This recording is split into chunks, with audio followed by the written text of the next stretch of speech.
as exigências da Rússia nessa questão é que é tipo o básico, né? Que a Ucrânia ela seja uma nação neutra. Elas não querem que a Ucrânia se meta em OTAN, em nada disso. E que eles não investam em armas nucleares, né? Nem em armas de destruição em massa, qualquer coisa do tipo.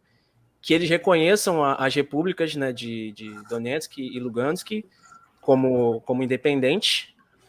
E o Putin, ele só vai, assim, o ministro das Relações Exteriores do Putin, ele disse que o Putin só vai se reunir com o Zelensky caso os dois ministros assinem o acordo, né? Que eles concordem, os dois assinem, só assim o Putin vai se reunir com o palhaço lá, o Zelensky. Uhum. Aí as exigências da Ucrânia, elas são, tipo, eles querem uma garantia, né, de que tipo, a OTAN, ela tem a questão do artigo 5 lá, que eles garantem que quando um país é invadido, um país do grupo, que pertence ao grupo, é invadido, é como se você invadisse os outros países também.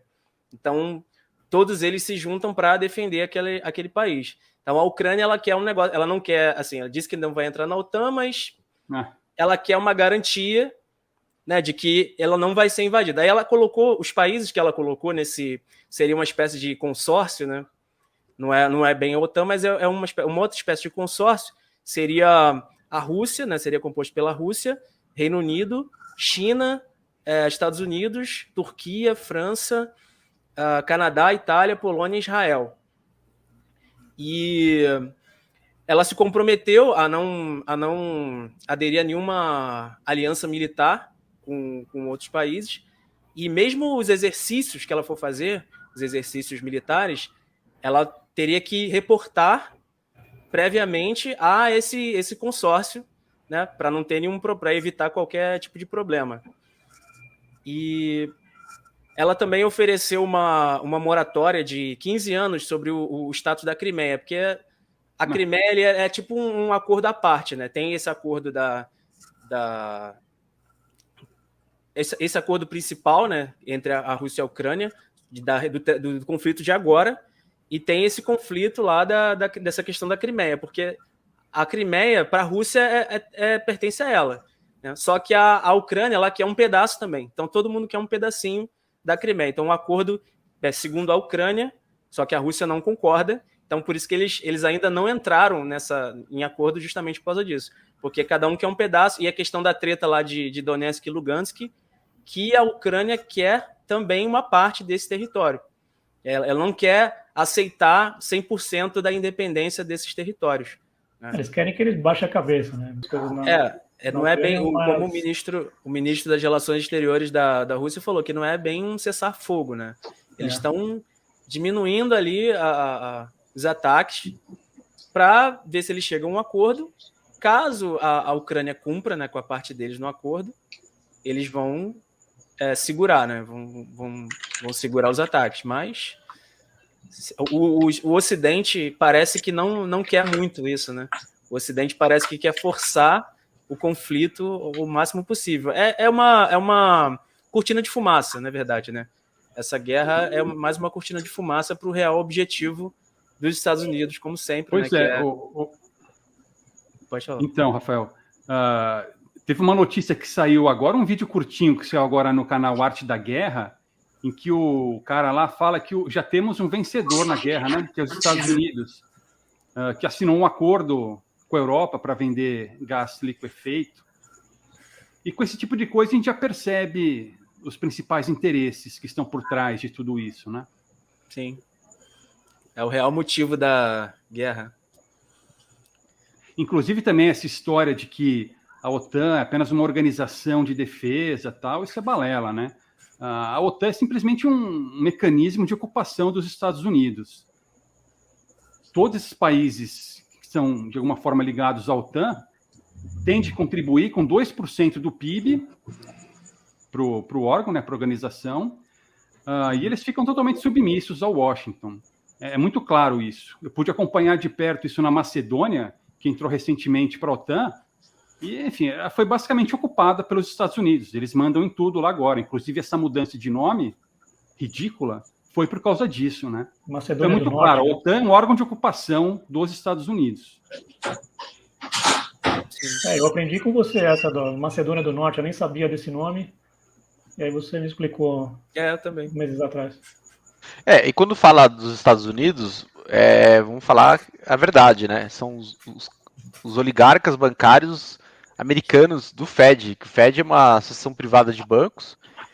Entra governo, sai governo, democrata, republicano, o Fed continua. E, na verdade, o governo americano, o governo federal, ele é um governo de guerra, né? Ele é um capacho do Fed, em outras palavras.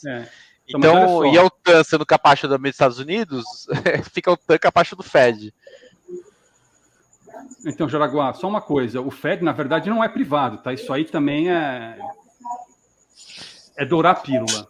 Se você pegar o estatuto lá do Fed, diz claramente que é um órgão controlado, né, pelo governo dos Estados Unidos. Na verdade, ele tem essa aparência de uma entidade privada porque a Constituição dos Estados Unidos, ou alguma lei deles qualquer ali, proíbe que o Estado imprima dinheiro loucamente, né, acima das suas reservas. Então, essa transformação, entre aspas, do Fed em uma entidade privada foi por conveniência, foi por causa disso, para contornar essa proibição.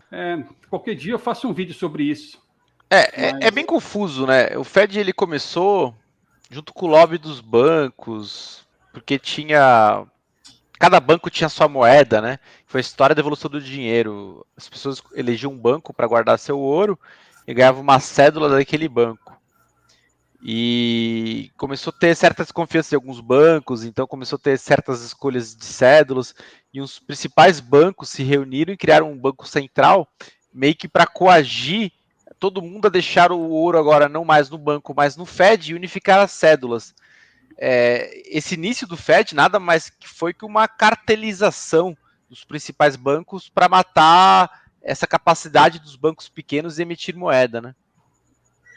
O Fed também começou em 71? Mas Não, foi 1800. Tá. Comecinho do século XX. Acho que foi tipo 1914. Foi criado.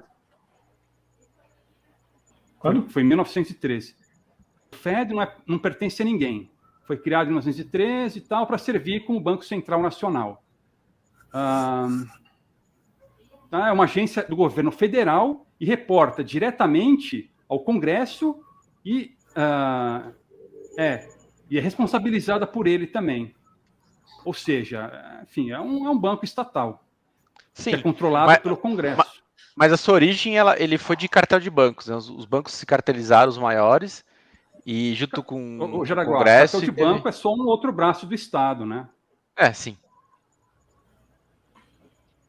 Assim como todos os bancos centrais do mundo criam regras para impedir o acesso de novos bancos, né? No final, todos os bancos centrais acabam sendo cartéis de bancos. Né? Sim. Inclusive, tem uma frase que diz o seguinte, que o Fed deriva sua autoridade do Congresso. O conselho do Fed é escolhido pelo presidente e ratificado pelo Senado. Ou seja... Você quer uma coisa mais estatal do que isso? Não dá, né? Sim. E cai naquela falácia, né? Que é o povo que manda. No final, quem que manda, né? Quem que é a voz do povo, né?